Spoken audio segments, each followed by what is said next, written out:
My name is Vice, aka Vice V Squared, from the South Side Chicago, by way of the West Side, so I'm a Chicago dude.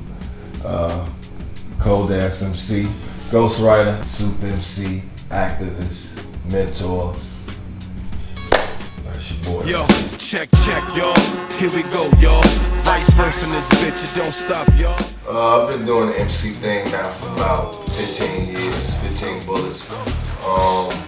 Really maybe a little bit longer than that.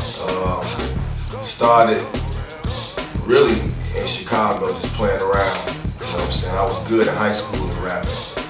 And cause I love poetry and I love singers that wrote songs. So Prince, Stevie Wonder, I would write their songs down. So once I got out of high school and went to Jackson State, I started rapping for real and became part of this crew called the Stupa Stowaways that was full of talent. David Banner, DJ Scrap Dirty, Kamikaze, Ice Greed, EP, DJ Fingerprint, the list goes on and on and on. And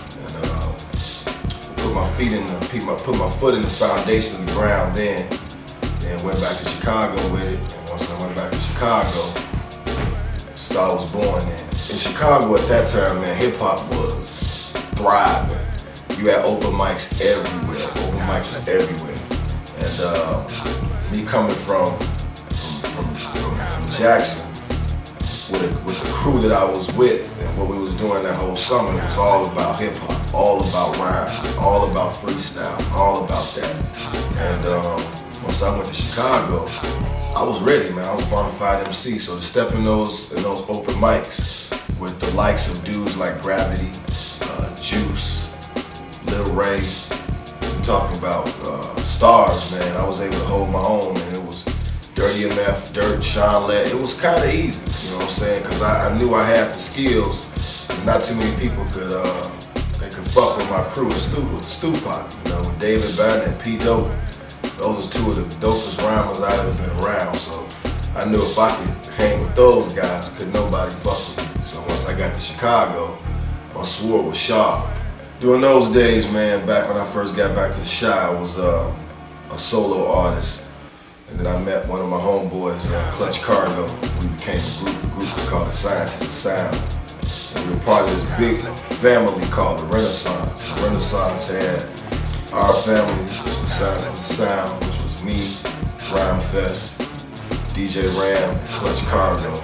Then you had the Elements of Nature, and you had the True Black Tribe. And we were all collectively called the Renaissance. And that went on for a little while, and then I moved to Atlanta because I felt that Chicago was moving too slow, man. So I moved to the A, stayed there for a year, put my name out. When I came back to Chicago, things had totally changed. There was no more open mics. There was hip hop had changed, WHPK, everything had changed in Chi.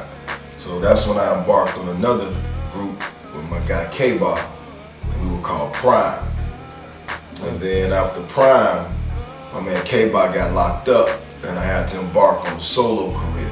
And that's when I hooked up with Ty Hill, and we did the 6-6. And that EP made it all the way to Warner Brothers Records and Arista Records, to where they was gonna fuck with your boy till they found out my age. You know what I'm saying? But at that time I was like 29, 30 years old. And one of the guys called me back and was like, look man, just put your music out yourself.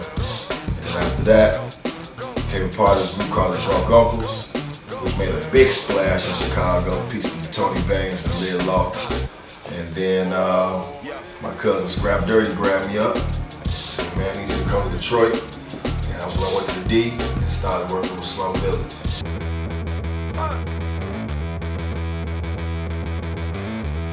Before I can enjoy breakfast, I pray to the Lord that I step in the right direction. Helpless in the face of destiny, you ain't what you try to be.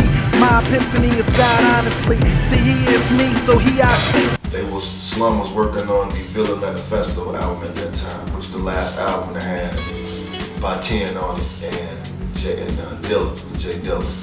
And so after the Villa Manifesto album dropped, Allstar left the group, which put a big hole in the Slum group. Now they didn't have anybody there. So me and Jay started working. Shadowboxing the ciphers under street lights. That's where I learned to master this. Reacting fast and quick. You can't touch what you can't see, that nigga slick. I can't stand y'all one-line rappers. Every word I spit can snap your synapses backwards. The fact is, vice is plastic. Wherever I go, I'm good. I got it like that, kid. So take notes of the master quotes. Fuck around and get your jaw broke. Yo, I stay fully loaded with one in the chamber. My zips is clips, insta headbangers. Young J's the name. I'm gasoline with the beats gon' spark. Working together, we came up with this mixtape called The Seventh Son. And The Seventh Son kicked down the doors for the Dirty Slums crew. You know, after that, T3 dropped his mixtape. All these mixtapes is mixed by DJ Scrap Dirty. So after The Seventh Son mixtape kicked and T3's mixtape kicked, then we dropped Dirty Slums. And while part of Dirty Slums, you know, we had Focus, rapper Big Pooh, myself, T3, Young RJ. Look up in the sky, it's an SOS. Resurrect from the sleep, the B-boy Lazarus. Wordplay sick like a poodle in a pit fight. Got you stuck, niggas, deers in my head. How the game has got real easy for these dudes nowadays, man. Like back in the days, we had to actually go hand in hand. You know what I'm saying? There was no email. There was no social media. You know what I mean? You have to make hot-ass music, dope-ass music, and you have to put it in somebody's hand to hand. You know, I used to leave out with my cousin Scrap Dirty, my boy DJ Ram, to go pick up records, man. Record pools. I'm talking about DJs sitting around talking about how they was gonna break records and, you know, and help artists get on. Nowadays, I believe that's what kind of fucked hip hop up is. You got all these 5-minute fame dudes and females that come on and get on these blogs, they make a video, they get a bunch of hits, and that's what it's about right now. It's about hits. You know what I'm saying? You can be whack as hell. Like I ain't gonna diss nobody, but you got a couple of people out here. One dude from Chicago, one dude from Minnesota. I think these kids like autistic or something, and they out here. As long as they get hits, you got a record label that'll pick them up. Check how a grown man handle his business. Post up like antennas. Sit back and sip a Guinness. It's sinister. Stay calm but relentless. Never give opinions. Always hang with real cats cause loyalty is vintage. Roll with co-defendants. A group of people that think and move like you do so you benefit. Ain't no I team.